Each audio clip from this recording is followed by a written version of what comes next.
가을은 시인의 계절입니다. 낙엽이 떨어질 때마다 한 편의 시가 쓰이고 바람이 불 때마다 한 줄의 노래가 흐릅니다. 계절 중에서도 유독 가을만이 이렇게 많은 시와 노래를 낳은 이유는 무엇일까요? 아마도 가을이라는 계절 자체가 하나의 거대한 은유이기 때문일 것입니다. 시작과 끝, 풍요와 쓸쓸함, 아름다움과 상실이 동시에 존재하는 계절. 그래서 시인들은 그리고 음악가들은 가을을 노래하지 않을 수 없었던 것이죠. 오늘은 세 편의 가을 노래를 시학의 관점에서 읽어보려 합니다. 신계행의 가을사랑, 이용의 잊혀진 계절, 그리고 양희은의 가을 아침.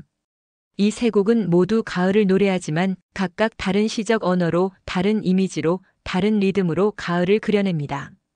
마치 세 명의 시인이 같은 풍경을 보면서도 각자 다른 시를 쓴 것처럼 말입니다. 먼저 창밖을 보십시오. 나뭇가지에서 낙엽 한 장이 천천히 떨어집니다. 바람에 흔들리며 빙글빙글 돌다가 결국 땅에 내려앉습니다. 이 단순한 광경을 어떻게 시로 쓸 수 있을까요? 신계행은 이렇게 썼습니다. 가을 사랑이라는 제목으로요. 신계행의 가을 사랑은 고요한 낙엽의 서정시입니다. 이 노래가 그려내는 이미지를 살펴보면 낙엽과 바람, 차가운 공기, 그리움이 있습니다. 시각적인 이미지가 중심입니다. 낙엽이 하나 둘 떨어지는 장면, 바람이 마음을 흔드는 장면. 그리고 청각적으로는 정적이 있습니다. 조용히 이름을 불러보지만 대답이 없는 그 고요함. 소리가 아니라 소리의 부재를 통해 감정을 전달하는 것이죠. 이 노래의 리듬은 낙엽이 떨어지는 속도와 같습니다. 느린 박자로 잔잔한 기타 선율과 함께 흐릅니다. 감정이 폭발하지 않습니다. 절규하지도 않습니다. 대신 점진적으로 마치 낙엽이 중력에 이끌려 천천히 떨어지듯 감정이 흘러갑니다. 시적 리듬과 음악적 리듬이 완벽하게 일치합니다. 느린 서정의 흐름이 곧 낙엽의 낙하이고 낙엽의 낙하가 곧 사랑의 끝을 상징하는 것입니다. 상징의 구조를 들여다보면 더 흥미롭습니다. 낙엽은 무엇을 상징할까요? 사라진 사랑이자 인간 감정의 덧없음입니다. 나무에 매달려 있다가 결국 떨어질 수밖에 없는 낙엽처럼 사랑도 언젠가는 끝이 납니다. 바람은 외부 세계를 시간의 흐름을 상징합니다. 우리가 막을 수 없는 자연의 힘이죠. 그리고 가을이라는 계절 자체는 사랑의 회상을 통한 성숙과 고요를 의미합니다. 이 노래의 구조는 간결합니다. 사랑이 있었고 상실이 왔고 그것을 수용하고 여운이 남습니다. 마치 기승전결의 한시 구조처럼 말입니다. 여기서 신계행의 시학적 특징이 드러납니다. 그는 감정을 폭발시키지 않습니다. 대신 감정을 자연과 연결해서 관조적으로 표현합니다. 이것이 바로 동양적 서정의 전통입니다. 슬픔을 슬프다고 외치지 않고 낙엽이 떨어지는 모습으로 보여주는 것이죠. 이제 두 번째 시를 읽어볼까요? 이용의 잊혀진 계절입니다. 이 노래는 기억의 멜랑콜리를 노래한 시편입니다. 이용이 그려내는 이미지는 신계행과는 다릅니다. 10월 마지막 밤, 추억 속 장면 그리고 눈물. 과거와 현재가 교차하는 회상적 이미지들입니다. 지금도 기억하고 있어요. 10월의 마지막 밤을이라는 가사는 시간의 층위를 보여줍니다. 지금이라는 현재 시점에서 10월이라는 과거를 바라보는 이중적 시선이죠. 청각적으로는 이용 특유의 미성이 있습니다. 그의 목소리 자체가 기억 속 목소리가 되어 우리에게 전달됩니다. 리듬을 들어보면 발라드적인 박자가 느껴집니다. 약간 느리지만 신계행의 노래만큼 고요하지는 않습니다. 감정을 강조하기 위한 절정의 순간이 있습니다. 시적 리듬에서도 단어의 반복이 나타나고 후렴에서 감정을 끌어올립니다. 이 감정의 폭발은 가을의 쓸쓸함을 극대화하는 음악적 장치입니다. 낙엽처럼 조용히 떨어지는 것이 아니라 바람에 휘몰아치듯 감정이 밀려오는 것이죠. 상징 구조를 보면 계절 자체가 사랑과 기억의 매개가 됩니다.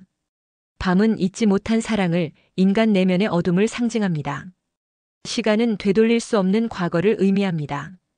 노래의 구조는 이렇게 흐릅니다. 과거를 회상하고 현재를 자각하고 미련과 아픔을 느끼고 감정적 절정에 도달합니다. 마치 파도가 밀려왔다 부서지는 것처럼 말입니다. 이용의 시학적 특징은 시간의 흐름을 인간 감정과 교차시키면서 극적 서정을 강조한다는 것입니다. 신계행이 자연과 인간을 하나로 융합했다면 이용은 시간과 감정을 충돌시킵니다. 돌아갈 수 없는 시간과 돌아가고 싶은 마음의 충돌. 이것이 멜랑콜리를 만들어냅니다. 세 번째 시는 전혀 다른 가을을 보여줍니다. 양희은의 가을 아침입니다. 이 노래는 평온한 일상의 시입니다. 양희은이 그려내는 이미지는 햇살, 커피, 새소리, 조용한 아침 풍경입니다. 일상의 소소함을 따뜻하게 담아냅니다. 시각적으로는 아침 햇살이 창문으로 들어오는 장면, 청각적으로는 새소리와 커피 내리는 소리 같은 평범한 소리들이 있습니다. 이 평범함이 오히려 시적입니다. 왜냐하면 우리가 일상에서 놓치고 사는 것들을 다시 발견하게 만들기 때문입니다. 리듬은 느리고 부드럽습니다. 안정적인 패턴이 반복됩니다. 시적 리듬도 구어체적인 언어로 이루어져 있고 반복적 구조를 가집니다. 이것은 아침 일상의 흐름과 동일합니다. 매일 아침 해가 뜨고 새가 노래하고 커피를 내리는 것처럼 음악도 같은 리듬으로 흐릅니다.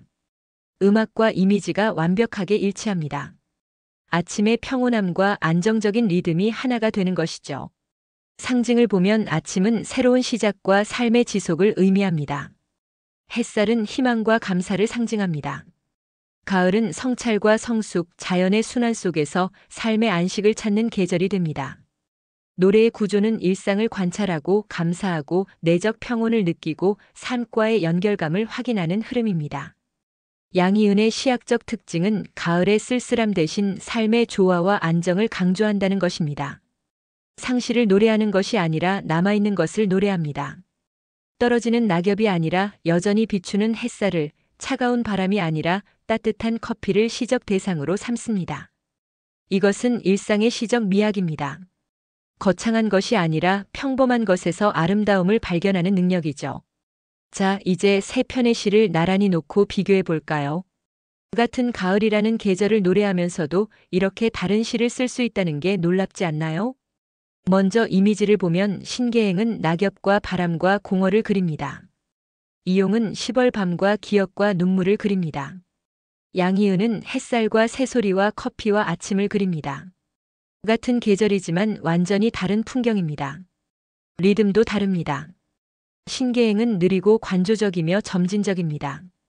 이용은 느린 발라드지만 감정적 절정이 있습니다. 양희은은 부드럽고 안정적이며 반복적입니다. 리듬이 곧 정서를 결정합니다. 상징은 어떨까요? 신계행에게 가을은 사랑의 상실에서 수용으로 가는 과정입니다. 이용에게는 잊을 수 없는 사랑과 회한의 계절입니다. 양희은에게는 일상과 삶, 감사와 평온의 계절입니다. 가을의 의미도 제각각입니다. 신계행은 가을을 성숙과 고요의 계절로 봅니다. 이용은 상실과 멜랑콜리의 계절로 봅니다. 양희은은 삶의 연결과 안정의 계절로 봅니다. 시학적으로 정리하면 이렇습니다. 신계행은 자연과 감정을 융합하여 조용한 서정을 만들어냅니다. 이용은 시간과 감정을 교차시켜 극적 서정을 만들어냅니다. 양희은은 일상의 시적 미학을 통해 평온과 조화를 만들어냅니다. 세 명의 시인, 아니 세 명의 음악가가 보여준 가을은 결국 무엇을 말하고 있을까요? 가을이라는 계절이 단일한 정서가 아니라는 것입니다. 가을은 쓸쓸할 수도 있고 애절할 수도 있고 평온할 수도 있습니다. 중요한 것은 우리가 어떤 시선으로 가을을 바라보느냐 하는 것이죠. 신계행의 관점에서 보면 가을은 감정의 관조와 성숙을 담는 계절입니다. 떨어지는 낙엽을 보며 모든 것이 지나간다는 진리를 받아들이는 계절입니다. 슬프지만 그 슬픔을 아름답게 여길 줄 아는 성숙함의 계절이죠. 이용의 관점에서 보면 가을은 감정의 기억과 절규를 담는 계절입니다.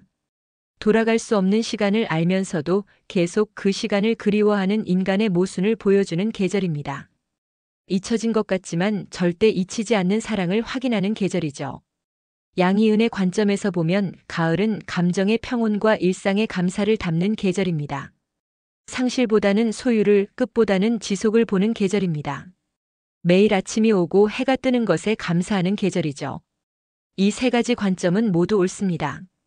가을이라는 동일한 계절도 시학적 관점에서는 세 가지 정서의 색채를 가질 수 있다는 것을 이 세 곡은 보여줍니다. 자연과 인간의 조화, 시간 속 인간 감정의 격정, 삶과 일상의 아름다움. 이 모든 것이 가을 안에 공존합니다. 문학 평론가들은 말합니다. 좋은 시는 하나의 정서를 강요하지 않는다고요. 대신 여러 해석의 가능성을 열어둔다고요. 이 세 곡도 마찬가지입니다. 어느 하나가 더 정확한 가을의 모습은 아닙니다. 모두가 가을의 진실입니다.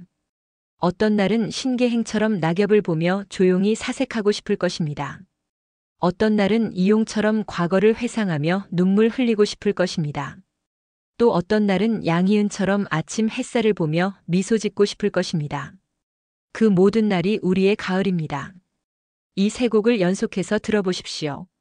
그러면 가을의 정서적 스펙트럼 전체를 경험하는 느낌을 받을 수 있을 것입니다.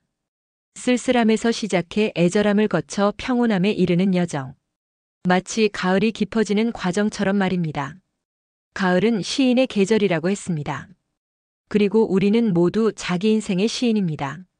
신계행처럼, 이용처럼, 양희은처럼 우리는 각자의 방식으로 가을을 시로 쓰고 있습니다. 낙엽을 보며 무엇을 느끼는지, 차가운 바람을 맞으며 무엇을 생각하는지, 아침 햇살을 받으며 무엇을 깨닫는지. 그 모든 것이 우리가 쓰는 가을의 시입니다.